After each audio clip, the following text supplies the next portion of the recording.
निवडणुकीत मुस्लिम मतांसाठी राजकारण करणाऱ्यांचे खरे चेहरे आज वक्फ बोर्ड सुधारणा विधेयकाच्या निमित्तानं समोर आले, तशी खरमरीत टीका शिवसेनेचे मुख्य नेते आणि राज्याचे उपमुख्यमंत्री एकनाथ शिंदे यांनी उभाटावर केली आहे।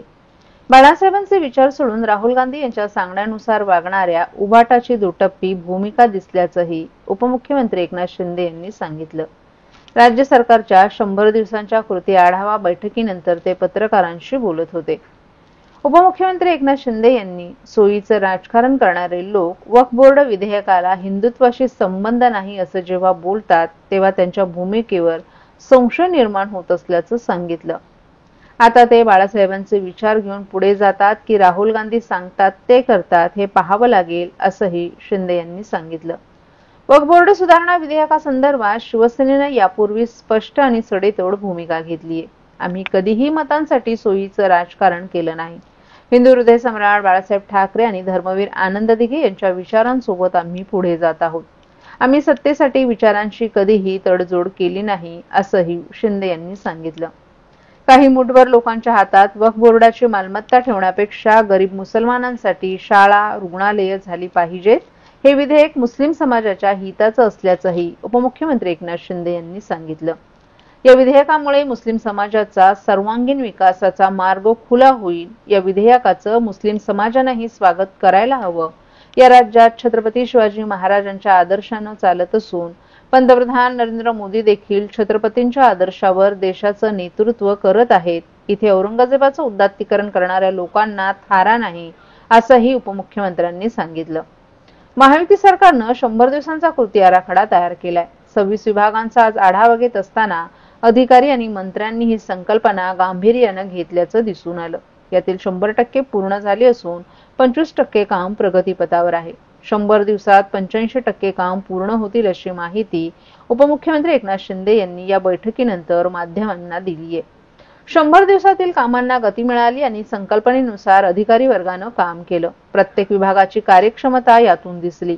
मागील 2.5 वर्षात महायुती सरकारनं जे काम केलं त्याच वेगानं आता काम होईल। आता महाराष्ट्र थांबणार नाही, तो दुप्पट चौपट वेगाने पुढे जाणार असा विश्वासही उपमुख्यमंत्री शिंदे यांनी व्यक्त केला। वक्फ बोर्डाच्या संदर्भामध्ये शिवसेनेची भूमिका आम्ही पूर्ण स्पष्ट केलेली आहे की यामध्ये आम्ही सोयीचं कधी राजकारण करत नाही। सोयीचं राजकारण करणारे लोक याचा हिंदुत्वाशी संबंध नाही, याचा अमक्याशी संबंध नाही असं जेव्हा म्हणतात, तेव्हा त्यांच्या भूमिकेवर संशय घेण्यासारखी जागा निर्माण होते। आणि म्हणून जे आम्ही घेतो निर्णय ते खुलेआम घेतो। आणि जे बाळासाहेबांचं जे विचार आहेत, आनंद दिघे साहेबांचे विचार जे आहेत, आम्ही जो निर्णय घेतो तो खुलेआम घेतो। आम्ही असं होईल तसं होईल याचा संबंध त्याच्याशी नाही, हे असं दुटप्पी भूमिका आम्ही कधी घेत नाही। म्हणून आमची भूमिका स्पष्ट आम्ही घेतलेली आहे, सडेतोड भूमिका आम्ही घेतलेली आहे आणि सर्वसामान्य माणसाच्या हिताची भूमिका घेतलेली आहे। आणि म्हणून काही मुठभर लोकांच्या हातामध्ये हे जी काही वक्फ बोर्डाची प्रॉपर्टी आहे ती ठेवण्यापेक्षा त्या समाजातल्या बहुसंख्य लोकांना याची सुविधा मिळाली पाहिजे। शाळा झाल्या पाहिजे, कॉलेज झाली पाहिजे, हॉस्पिटल झाली पाहिजे। आज बघा, आज काय कंट्रोल आहे कोणाचा। आणि म्हणून हे जे काही वक्फ बोर्डाचं बिल आहे हे मुस्लिम समाजाच्या देखील हिताचं, फायद्याचं आहे आणि त्याचा त्यांनी विचार केला पाहिजे। आणि जे आता भूमिका तुम्ही सांगितली, कोणी घेतली की काय म्हणतात, अरे हे बघा, पळपुटी भूमिका कशाला घ्यायची? घ्या ना खुलेआम भूमिका, घ्या ना, उभे राहा ना एका भूमिकेवर। तुम्ही हे सगळ्या गोष्टी ज्या आहेत, जेव्हा फायद्याचं तेव्हा धरायचं, जेव्हा तोट्याचं तेव्हा सोडायचं। त्यामुळे धरलं की चावतंय, सोडलं की पळतंय, अशा प्रकारची जी काय भूमिका घेतल्यामुळे आज त्यांची ही परिस्थिती झालेली आहे। विधानसभेच्या निवडणुकीमध्ये 100 जागा लढून 20 जागा निवडून आलेल्या आहेत आणि यापुढे देखील ज्या निवडणुका होतील, मुंबई महापालिका असेल, स्थानिक स्वराज्य संस्था असेल, जनता यांना त्यांची जागा दाखवल्याशिवाय राहणार नाही। हे आता बघायचं आहे की बाळासाहेबांचे विचार त्यांची भूमिका घेऊन पुढे जात आहेत की राहुल गांधी हे सांगतायत तसं करतायत.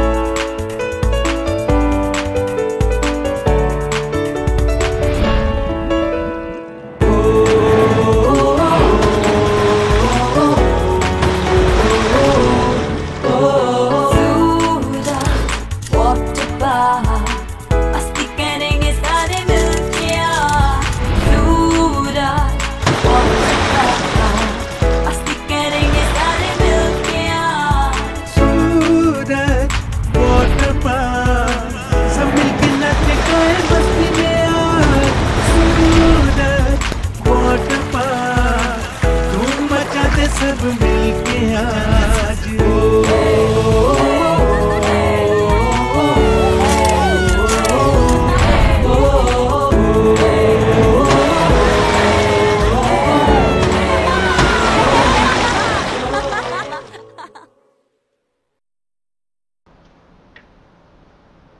ठाणे महानगरपालिकेच्या आतकोली क्षेपणभूमी आणि परिसराचा पर्यावरणपूरक विकास होणार आहे. या परिसरात बांबूचे वन आणि मध्यभागी विविध ठिकाणी हरित बेटे तयार केली जाणार आहेत अशी माहिती ठाणे महापालिका आयुक्त सौरभ राव यांनी दिली आहे.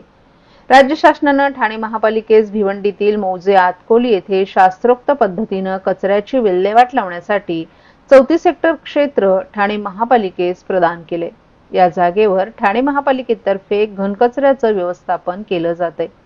या जागेवर गौण खनिजाचं उत्खनन झालं असून आता या जागेचा विकास महापालिकेमार्फत होत आहे.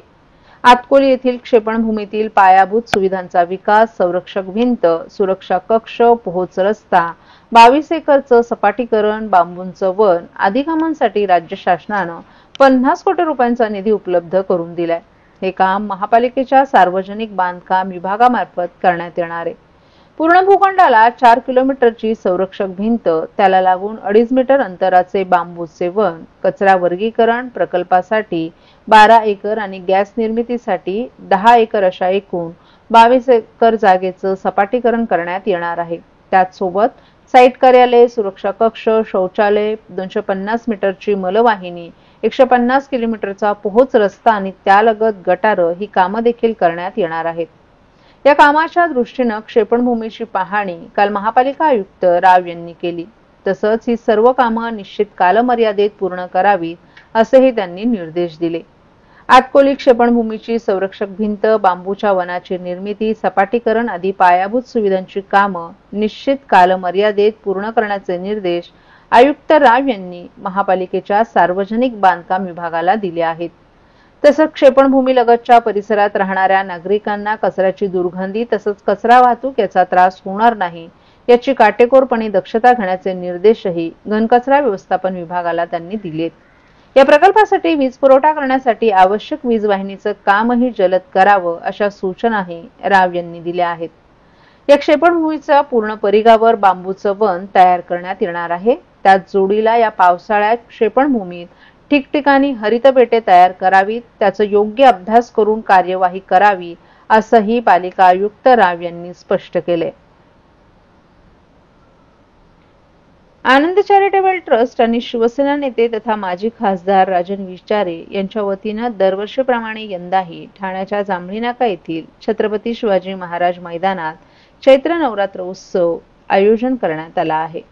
यंदाच्या वर्षी चैत्र नवरात्र उत्सवानिमित्त गणपतीपुळे येथील गणपती मंदिराची प्रतिकृती साकारण्यात आली आहे. नवसाला पावणारी आणि हाकेला धावणारी अशी देवीची ख्याती असून या देवीच्या दर्शनासाठी ठाणे जिल्ह्याच्या कानाकोपऱ्यातून भाविक येत असतात. 9 दिवस चालणाऱ्या उत्सवात विविध कार्यक्रमांची रेलचेल भाविकांना तसंच उपस्थित नागरिकांना पाहायला मिळते. या उत्सवानिमित्त दरवर्षीप्रमाणे यंदाही विविध समाजातील उल्लेखनीय कार्य करणाऱ्या समाज बांधवांचा सन्मान आणि गौरव करण्यात आलाय. या उत्सवाच्या कालच्या 4थ्या दिवशी ठाणे, नवी मुंबई, मीरा भाईंदर आदी परिसरातील उल्लेखनीय कार्य करणाऱ्या महिलांचा नवदुर्गा पुरस्कारानं सन्मान करण्यात आला. तसंच यंदा प्रथमच ठाणे जिल्ह्यात विविध उल्लेखनीय कार्य करणाऱ्या पुरुषांचाही नवरत्न पुरस्कार देऊन सन्मान करण्यात आला. यावेळी विशेष अतिथी म्हणून आमदार आणि शिवसेनेचे उपनेते सचिन आहेर, माजी खासदार आणि उत्सवाचे आयोजक राजन विचारे, ठाणे लोकसभेचे संपर्क प्रमुख मधुकर देशमुख, शहर प्रमुख प्रदीप शिंदे, उपजिल्हा प्रमुख सुनील पाटील आदी मान्यवर, पदाधिकारी आणि नागरिक तसंच भाविक मोठ्या संख्येने उपस्थित होते. महाराष्ट्रातील भगिनींना आधार देणारी राज्य शासनाची मुख्यमंत्री माझी लाडकी बहीण योजना. या योजनेअंतर्गत अल्प उत्पन्न गटातील 21 ते 65 वयोगटाच्या भगिनींना मिळणार दरमहा 1500 रुपयाची मदत. अर्ज करण्यासाठी 31 ऑगस्ट 2024 पर्यंत मुदतवाढ. कुटुंबाचं वार्षिक उत्पन्न 2.5 लाख रुपयांपेक्षा कमी असलेल्या महिला पात्र. कुटुंबाकडे पिवळं किंवा केशरी रेशन कार्ड असल्यास उत्पन्नाचा दाखला आवश्यक नाही. पांढरं रेशन कार्ड असेल किंवा रेशन कार्ड नसेल तर कुटुंबाचं वार्षिक उत्पन्न 2.5 लाखांपेक्षा कमी असल्याचा दाखला आवश्यक. योजनेसाठीचा ऑनलाईन अर्ज नारी शक्ती दूत ऍप वरून किंवा पोर्टलवर भरता येईल.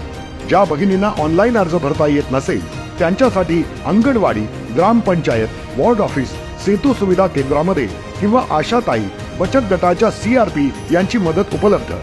आता आपल्याला अभिमानानं म्हणता येईल, सुखी आणि सुरक्षित आहे माझी लाडकी बहीण.